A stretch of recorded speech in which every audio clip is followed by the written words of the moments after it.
여러분 안녕하세요. 여러분 블랙홀 좋아하시죠? 그런데 저희는 블랙홀 이야기 하는 것을 좋아합니다.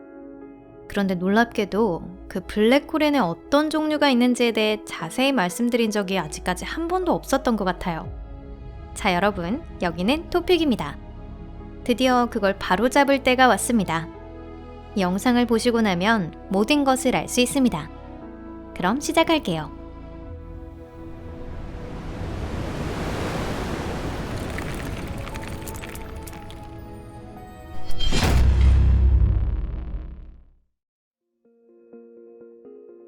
항성질량 블랙홀.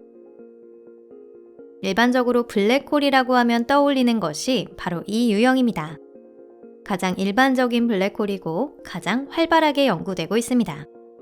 그럼 이러한 표준적인 블랙홀은 과연 어떤 것일까요? 항성질량 블랙홀은 이름에서도 쉽게 상상할 수 있듯이 항성과 비슷한 질량을 갖고 있습니다. 정확하게 말하면 그 질량은 태양의 약 3배에서 수십 배에 해당합니다.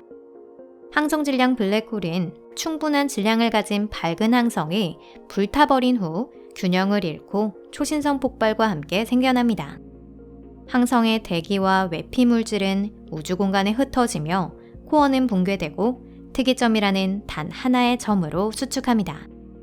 이 특이점이 블랙홀의 성역이며 전 질량이 모이는 중심이 됩니다.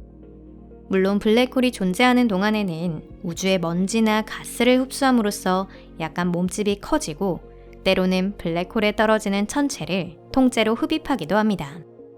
하지만 그 물질의 대부분은 본래 항성의 코어에서 유래한 것입니다.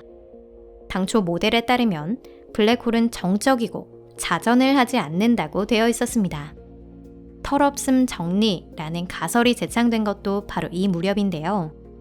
이 설에 따르면 같은 질량의 두 정적 블랙홀은 전혀 분간할 수 없다고 합니다. 현재로서는 이 설이 옳다는 증거는 전혀 없는데요. 그 주된 이유는 알려진 블랙홀이 모두 자전하고 있기 때문입니다. 이러한 자전은 초신성 폭발이 일어날 때 붕괴하는 코어가 일정한 운동 에너지를 받기 때문이라고 보여집니다. 이것이 맞다면 아마도 정적인 항성질량 블랙홀이라는 건 존재하지 않을 것입니다. 천문학적으로 봤을 때 항성질량 블랙홀은 같은 질량의 다른 천체와 똑같은 행동을 합니다. 만일 지금 태양을 같은 질량의 블랙홀로 대체한다고 해도 행성의 궤도는 전혀 바뀌지 않을 겁니다. 깜깜해지긴 하겠지만 그건 또 별개의 이야기죠. 초대 질량 블랙홀.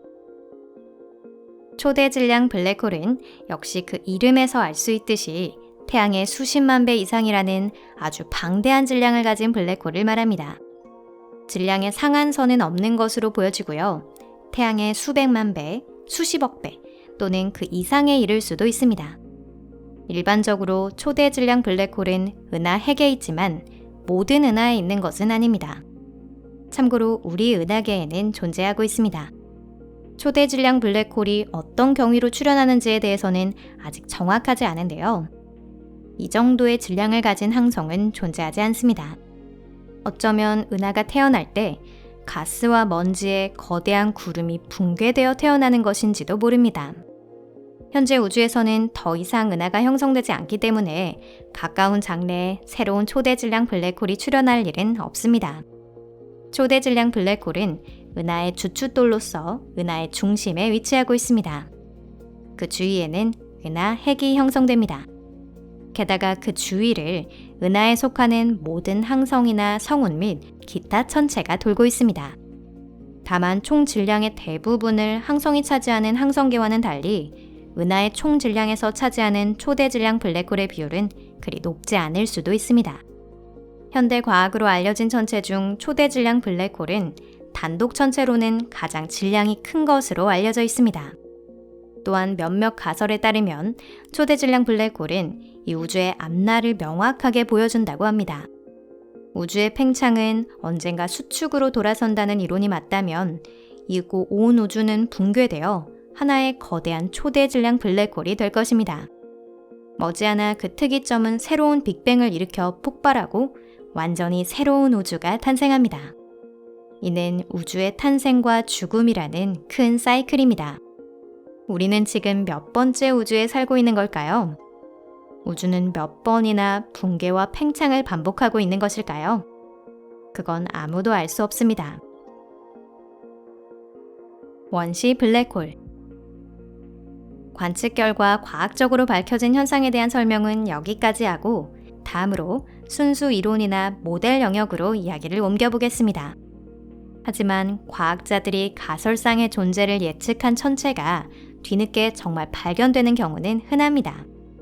예를 들어 블랙홀의 본격적인 사진이 처음 촬영된 것은 얼마 전이지만 그 존재뿐만 아니라 구조에 대해서도 오래전부터 알려져 있었습니다.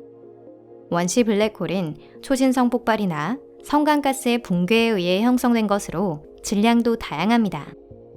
가설에 따르면 이 블랙홀들은 항성보다 훨씬 전에 초기 우주에서 태어났다고 하는데요. 당시의 우주는 아직 아주 작고 밀도가 높고 굉장한 고온이었습니다. 또한 이 시기의 우주는 지금보다 더 고르게 물질이 가득 차 있었지만 물질 중에는 덩어리나 짙은 부분도 보였습니다. 즉 양자 요동에 의해 불균일한 부분이 발생하고 있었던 것이죠. 이는 가스나 먼지 구름에 항성의 싹이 태어나는 것과 같습니다. 물질 덩어리는 증식하며 붕괴하고 주변에 있는 물질을 흡수해 나갑니다. 그리고 결국 그것들은 블랙홀이 되었습니다. 일설에 따르면 바로 이러한 블랙홀이 암흑물질 헤일로를 구성하고 있다고 하는데요. 만약 암흑물질 헤일로에서 호킹 방사가 관측된다면 이 설이 옳다는 것을 증명할 수 있을 것입니다.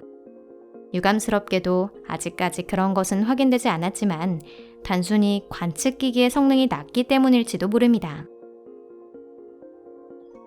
마이크로 블랙홀. 이 영상의 첫머리에도 언급했듯이 표준적인 항성 질량 블랙홀은 적어도 태양의 3배의 질량을 갖고 있습니다. 하지만 그보다 더 가벼운 블랙홀은 바로 붕괴한다거나 아예 형성되지 않는다는 절대적인 물리 법칙은 존재하지 않습니다. 더 단순한 이야기입니다. 블랙홀이 되려면 항성과 그 핵이 일정한 질량을 가지고 있어야 합니다. 다만 천체의 종류나 물질의 양이 어떻든 어떤 과정을 거쳐야 블랙홀이 될 수 있을지에 대해서는 상상의 여지가 충분히 있습니다. 양자 물리학 시점으로 보면 소립자 수준에서 생기는 일정한 물리적 프로세스가 일어날 경우 매우 가볍고 미세한 블랙홀이 생길 수 있습니다. 다만 이러한 블랙홀은 단명합니다. 여러분은 블랙홀이 이른바 호킹 방사를 내보내면서 증발하는 이야기에 대해 들어보셨을 겁니다. 이때 블랙홀의 질량이 작을수록 프로세스는 빠르게 진행됩니다. 즉, 블랙홀의 수명이 더 짧아지는 것이죠. 미세한 양자 블랙홀은 아주 짧은 시간에 증발하기 때문에 초고성능 기기를 사용해도 관측이 아주 어렵습니다. 화이트홀. 화이트홀은 블랙홀과는 반대의 존재입니다. 블랙홀이 쏟아지는 물질이나 방사선을 방출하지 않고 모두 흡수하는 반면 화이트홀은 그와 반대로 모든 물질을 방출하고 원래대로 되돌릴 수 없습니다. 20세기에는 블랙홀이 공간에 열린 웜홀 입구이고 화이트홀은 그런 웜홀의 출구라는 설이 있었습니다. 더 나아가 과학자 중에는 당시 발견된 지 얼마 안 된 퀘이사가 그 화이트홀이라고 주장하는 사람도 있었습니다. 하지만 현재 연구에서는 퀘이사와 화이트홀은 아무런 관계가 없다는 것이 밝혀졌습니다. 퀘이사는 젊은 은하의 활동 은하액으로 방대한 양의 물질과 방사선을 우주 공간에 방출하고 있습니다. 현재로서는 화이트홀이 존재한다는 증거는 원칙적으로 하나도 없습니다. 화이트홀은 원리적으로 존재하지 않는다는 과학자도 있고 형성한 직후 붕괴한다고 생각하는 과학자도 있습니다. 하지만 그들이 틀렸을 가능성도 있죠. 앞으로도 조사를 계속하고 철저히 조사해 나간다면 이 문제에 대한 답을 찾을 수 있을 것입니다. 오늘은 블랙홀에는 어떤 것들이 있는지 간단하게 소개하는 시간을 가져보았습니다. 오늘 영상은 여기까지입니다. 여러분 시청해주셔서 감사합니다. 영상이 마음에 드셨다면 좋겠네요. 재미있으셨다면 좋아요 버튼을 클릭해주세요. 그리고 이 영상을 SNS에서 친구들과 공유하는 것도 잊지 마세요. 항상 저희 채널을 응원해 주셔서 감사합니다. 그럼 잠시만 작별입니다. 다음 영상에서 뵐게요. 안녕히 계세요.